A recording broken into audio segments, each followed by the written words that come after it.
A very good afternoon to one and all. So let us start with the law of torts. Yesterday we have discussed regarding meaning of tort, definition of tort. Is it clear? Then we have discussed about the what are the elements of torts. We have discussed about the elements of tort.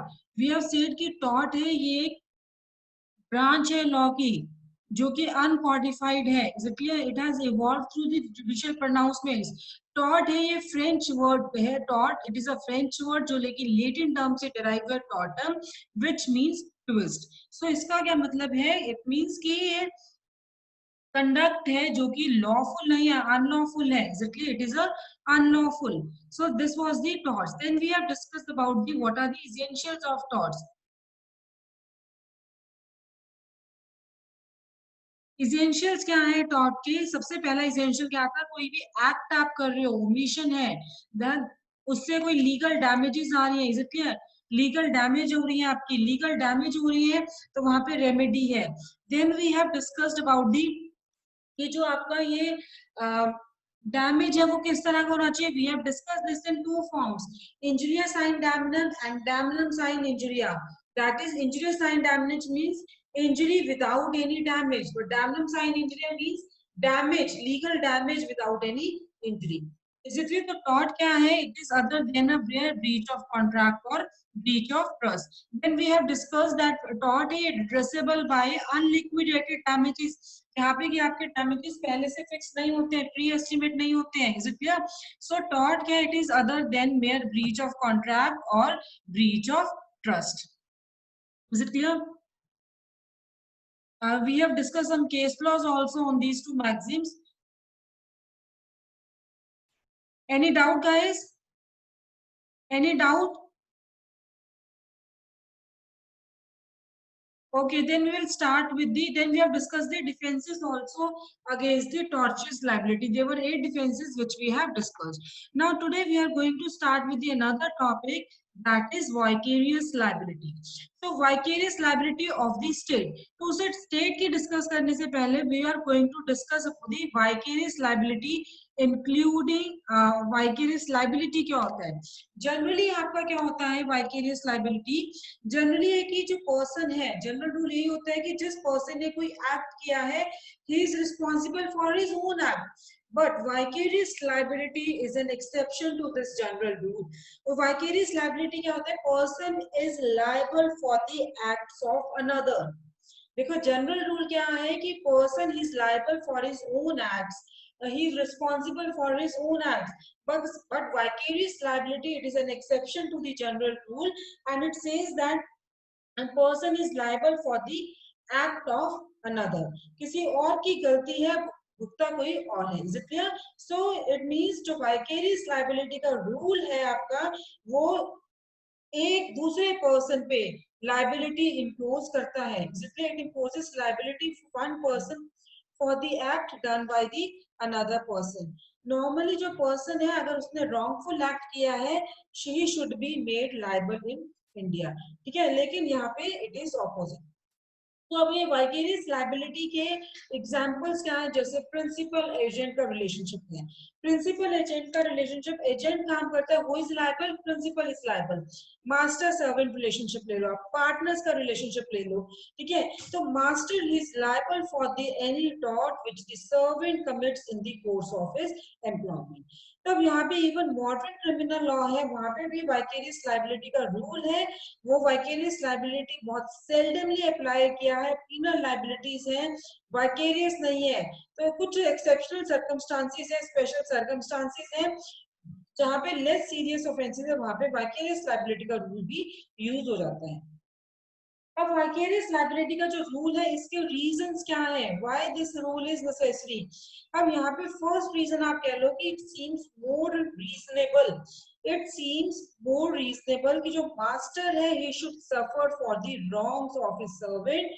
Then any other क्योंकि जो master है वो अपने servant पे trust करता है second reason क्या है कि कोई भी मैन को no man shall be allowed to take advantage of his wrong is it means कि जैसे कि सर्वेंट ने मास्टर के कहने पे काम किया है तो he will be liable master will be liable next है ये जो रूल है, it is also based on a legal maxim, एक है आपकी लेटिन मैक्सिम है, क्यू फेसिट पर allium face it per se. Repeating it again, qui, Q U I qui face it पर एलियम फेसिट पर सी। इसका मतलब क्या आता है, ही who acts through another, he who acts through another is deemed to act in person। जो दूसरे के behalf पे एक्ट करता है वो क्या माना जाता है कि वो पर्सन में एक्ट कर रहा है। Another maxim based on the, ये जिसपे बेस्ड है वाइकेरियस लायबिलिटी का rule, that is respondeat superior. Respondeat superior means let the principal answer, let the principal answer. तो ये दो आपके लीगल मैक्सिम है जिसपे वाइकेरियस लायबिलिटी बेस्ड है।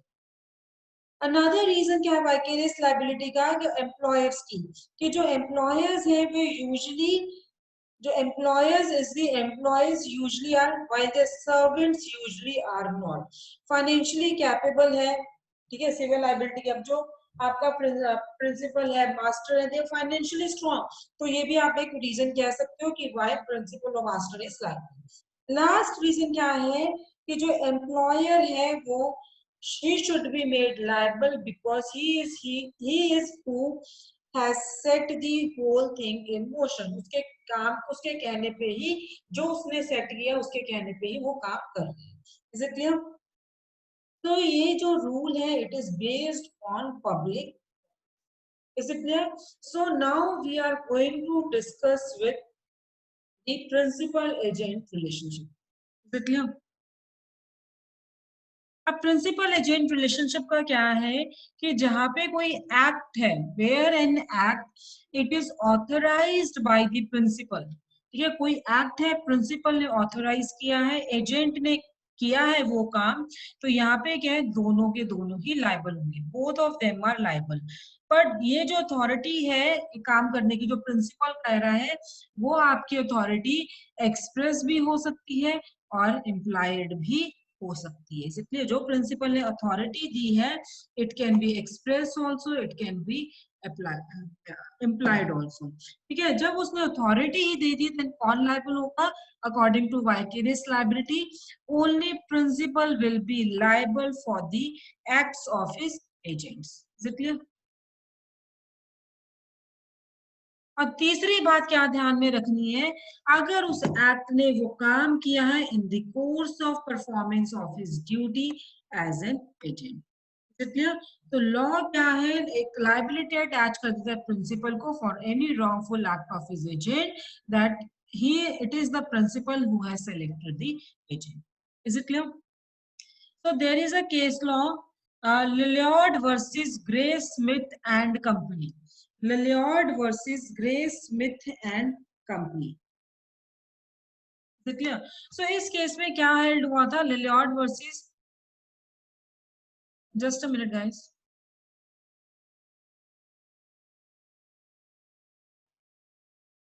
लिलियॉर्ड versus Grace Smith and company.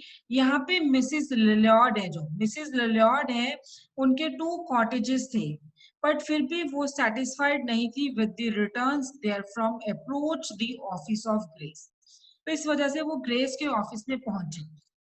तो जो मैनेजिंग क्लर्क था कंपनी का, वो उन्होंने कंसल्ट किया about the matter of her property. ठीक है, जब वो ग्रेस के ऑफिस में पहुंची तब उन्होंने वहां के मैनेजर ने सॉलिसिटर से कंसल्ट करने के लिए बोला regarding the matters of the property. तो जो मैनेजिंग क्लर्क था वहां का कंपनी का, उन्होंने उसको अटेंड किया, एडवाइज कर दिए कि अपने दोनों के दोनों कॉटेजेस ये सेल करें और मनी जो उससे आएगा उसको इन्वेस्ट करें, उस मनी को इन्वेस्ट कर दें इन अ बेटर वे। तो उस वजह से उनको 2 डॉक्यूमेंट्स को साइन करने के लिए कहा गया, 2 डॉक्यूमेंट्स को साइन करने के लिए कहा गया, जो कि सेल डीड थी, जो सब उसके अकॉर्डिंग सेल डीड थी, लेडी के अकॉर्डिंग सेल डीड थी।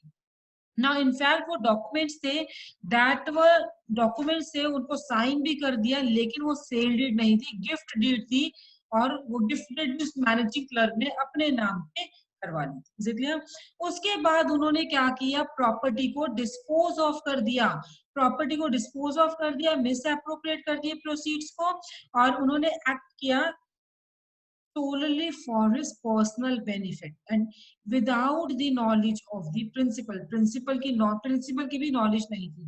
तो यहाँ पे कौन हेल्ड होगा? इट वॉज हेल्ड दैट अब जो एजेंट था, मैनेजिंग क्लर्क था, he was acting in the course of his employment. Is it clear? Employment में सो यहाँ पे कौन लाइबल होगा? जो फ्रॉड मैनेजिंग क्लर्क ने कमिट किया, principal will be. Is it clear? देखो, प्रिंसिपल एजेंट का रिलेशनशिप, अगर आप in course of employment agent कोई काम कर रहा है, रॉन्गफुल एक्ट कर रहा है, कौन लायबल होगा? प्रिंसिपल लायबल होगा. सो ये आपका क्लियर है Lloyd versus Grace Smith and company के केस में. नेक्स्ट क्या है आपका? State Bank of India versus Shyama Devi. ये आपका इंडियन केस लॉ है. जो पहले डिस्कस किया था that was English case law.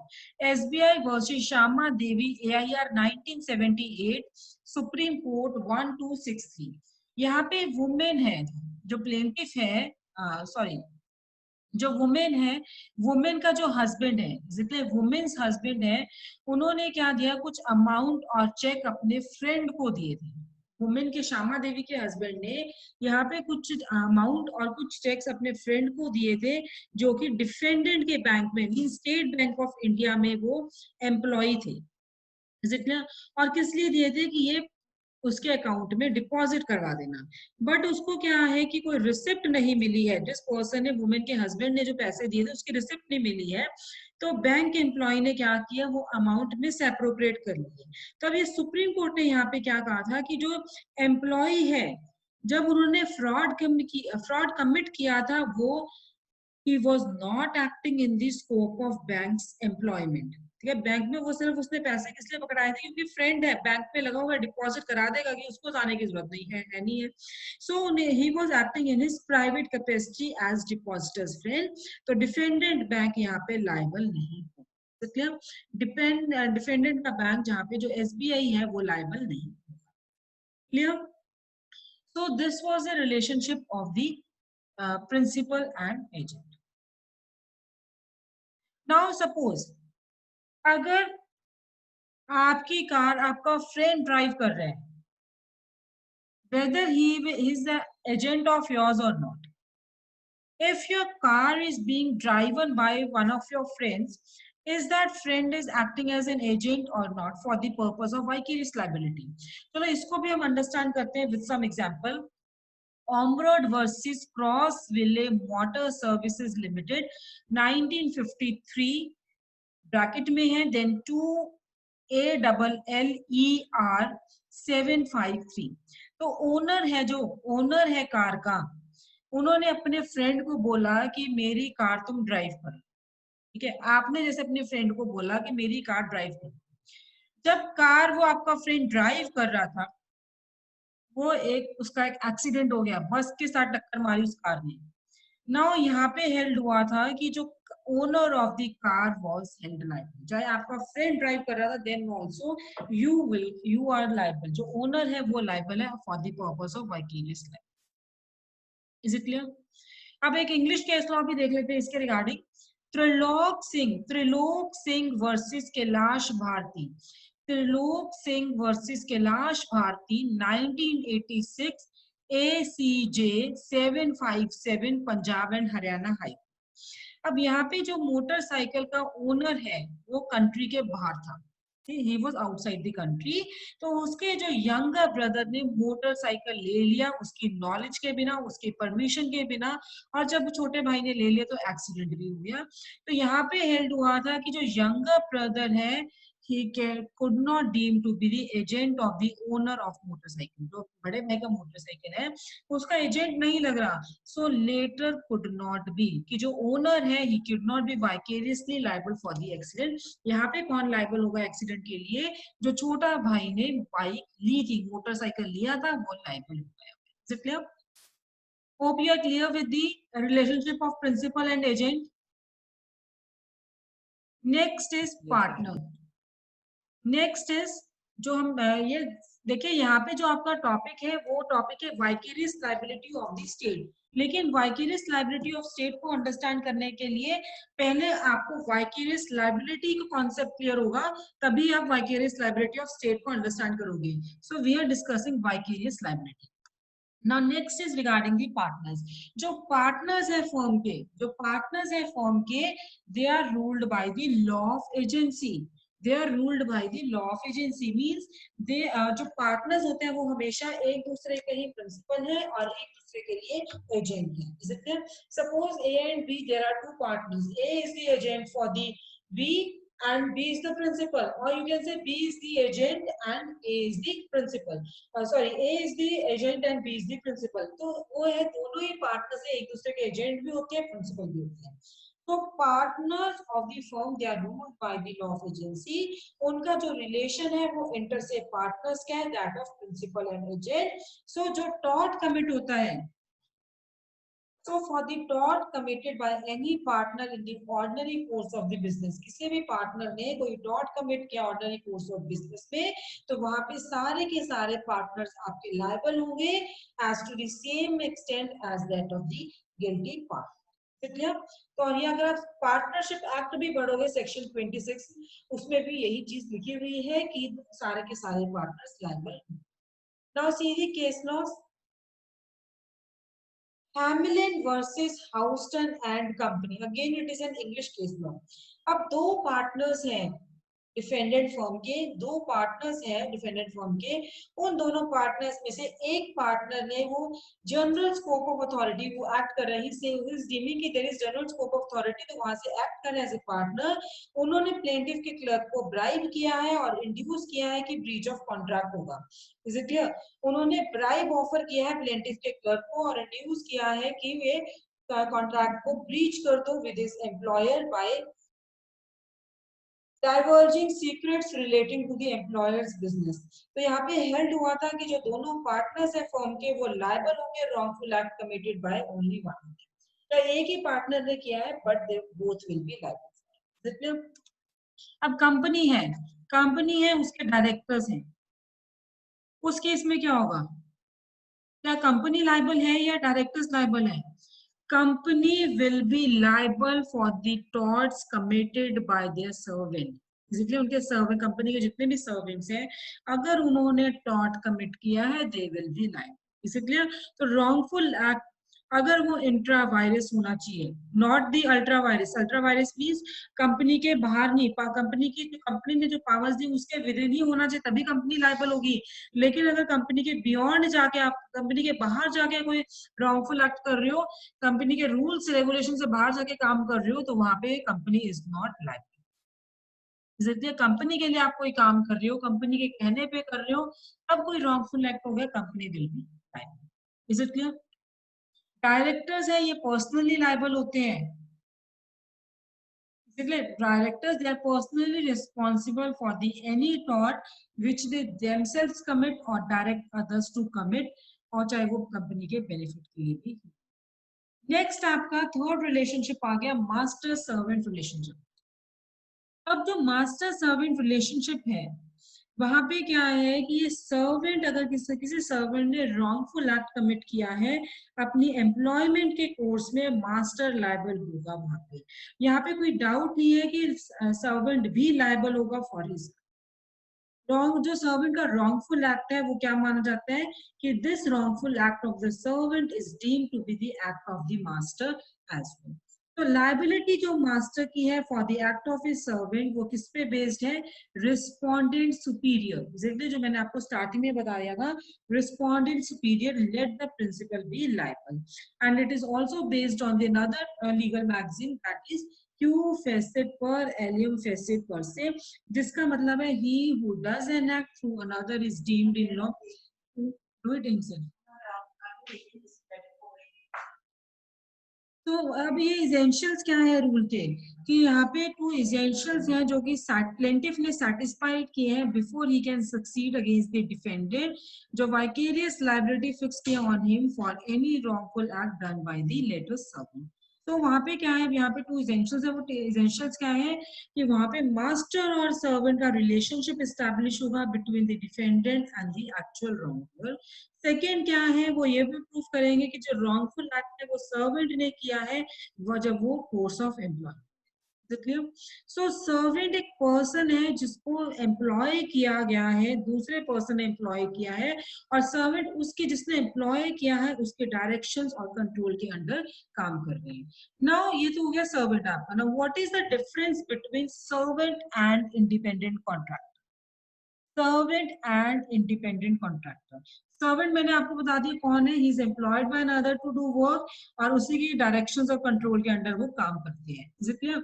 लेकिन जो इंडिपेंडेंट कॉन्ट्रैक्टर है ये वो पर्सन है जो he undertakes to produce a given result.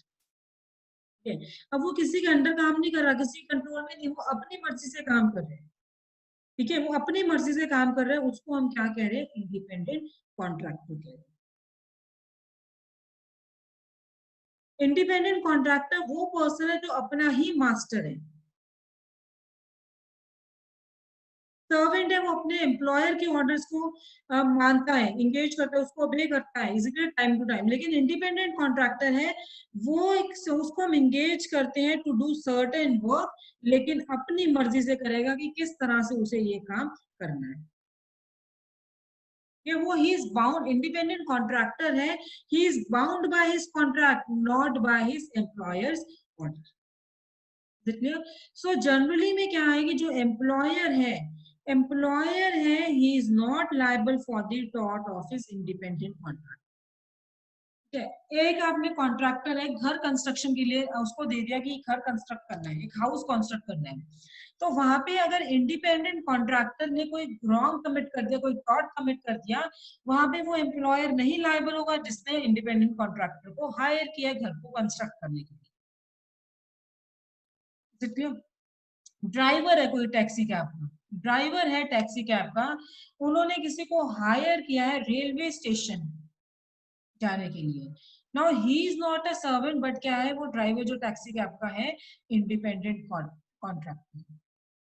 लेकिन अगर उसको जिसने वो एम्प्लॉय की थी, जिसने वो हायर की थी टैक्सी, अब वो बंदा कह रहा है कि बहुत जल्द तेज चलाओ गाड़ी को, तो वहां पे क्या बहुत तेज चलाओ तो वो डेंजरस हो सकता है, एक्सीडेंट हो सकता है, तो उस केस में वो पर्सन लायबल होगा, otherwise not. Is it clear? Now there is a case law regarding the master and servant. यहाँ पे देखिए लिलॉर्ड वर्सेस ग्रे स्मिथ, ये भी मैं आपको बता दें डिस्कस कर चुके हैं। State Bank of India versus Shyama Devi भी डिस्कस कर चुके हो आप। नेक्स्ट केस लॉ है आपका चेरिश्री वर्सेस बेली। यहाँ पे जो प्लेंटिफ है, प्लेंटिफ एक सिल्वर स्मिथ है, सिल्वर स्मिथ है, उन्होंने डिफेंडेंट्स के मोटर कार और ड्राइवर को एंगेज किया है, किस पर्पस से? फॉर बीइंग बॉम्बे जाने के लिए, ताकि वो सिल्वर सरियर के सैंपल्स दे सके अपने कस्टमर्स को। ठीक है, जो था कि वहां से सैंपल्स लाने थे जो उन्होंने कस्टमर्स को शो करने थे। लेकिन जो प्लेंटिव था वो टेम्परली एब्सेंट था कार से इन the course of his business. तो ड्राइवर है, ही was acting in collision with certain thieves. ठीक है, वो एक्ट कर रहे थे, कुछ चोर उनके साथ मिले हुए थे, उन्होंने कार ड्रॉप की कॉर्नर पे जहां पे कुछ सैंपल्स,